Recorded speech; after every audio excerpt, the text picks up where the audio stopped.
right? She had a little magic mirror. That'd be kind of cool if I had a little video screen in the back. Well, actually, maybe not. I might not want to see what everybody's up to, but.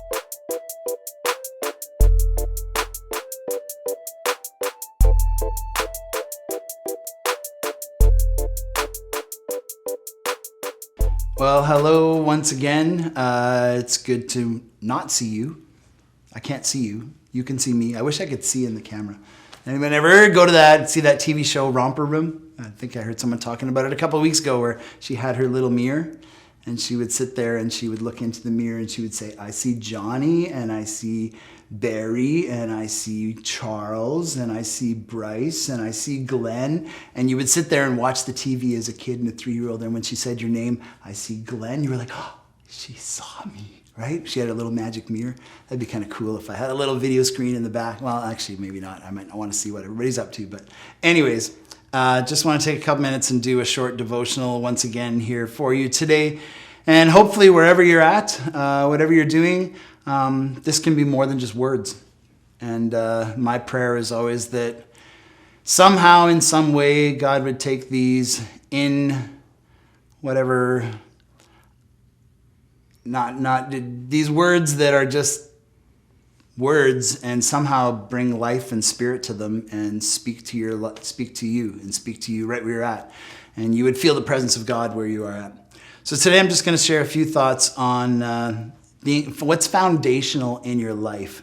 And I want to start with this illustration or this story, or these facts that I read once have always impacted me when it comes to thinking about foundation. I've shared them in church a couple of times. So if you come to Bethel, you might remember some of these.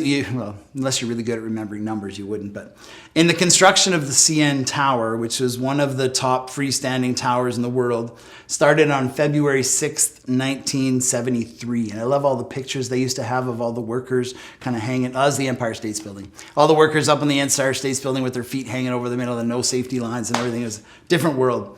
It began with massive excavations at the base of the tower for the foundation. By the time the foundation was completed, 62,000 tons of dirt and shale were removed, were taken out, were gone digging down. At the center to a depth of 50 feet, a 22-foot thick concrete steel pad was laid.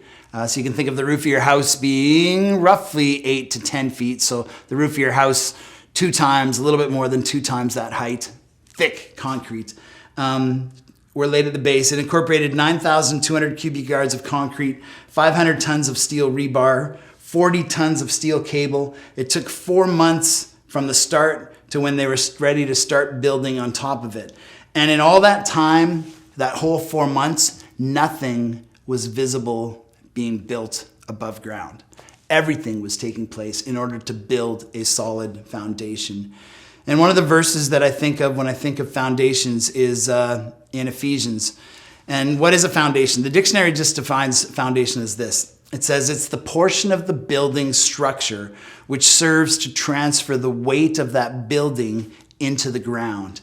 And for our context today, for thinking about our lives, I want to take that and just reshape it a little bit and say, what's the foundation of your life?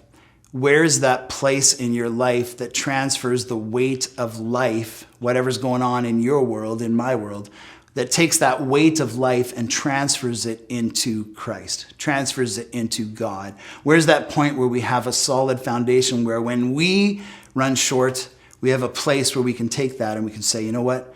That is the place where I give that to God. And the verse that I'm thinking of is Ephesians 1, verses 3 to 6. It says this. It says, how blessed is God, and what a blessing he is. He is the Father of our Master Jesus Christ, and takes us to the high places of blessing in him. Long before he laid down earth's foundations, he had us in mind. He had settled on us as the focus of his love, to be made whole and holy by his love.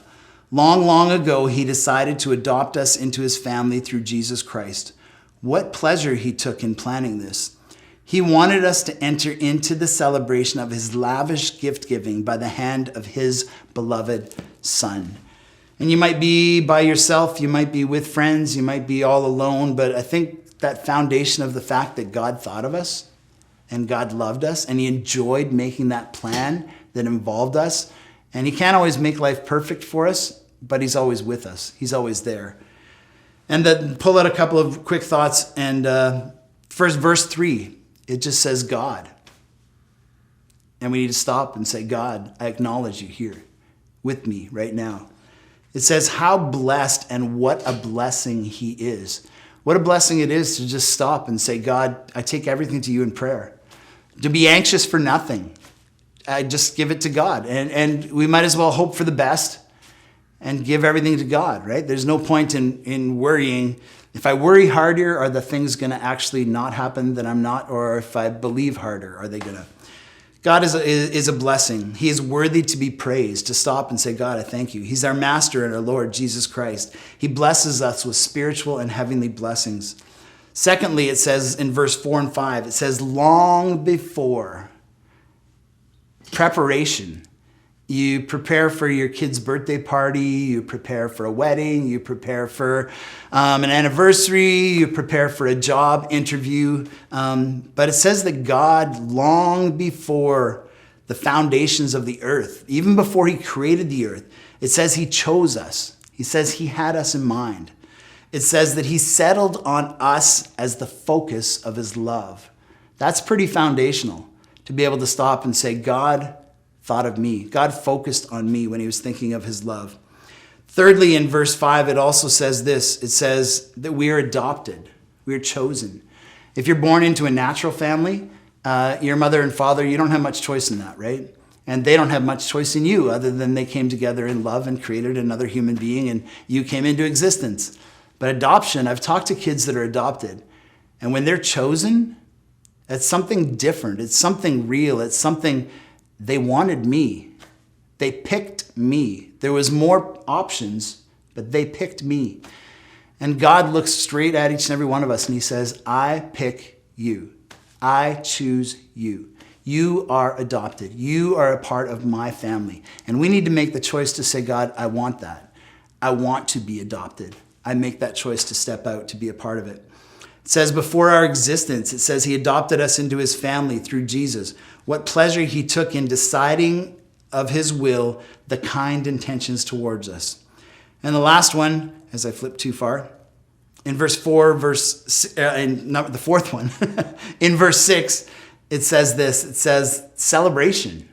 It says the celebration of the glorious grace that you're forgiven.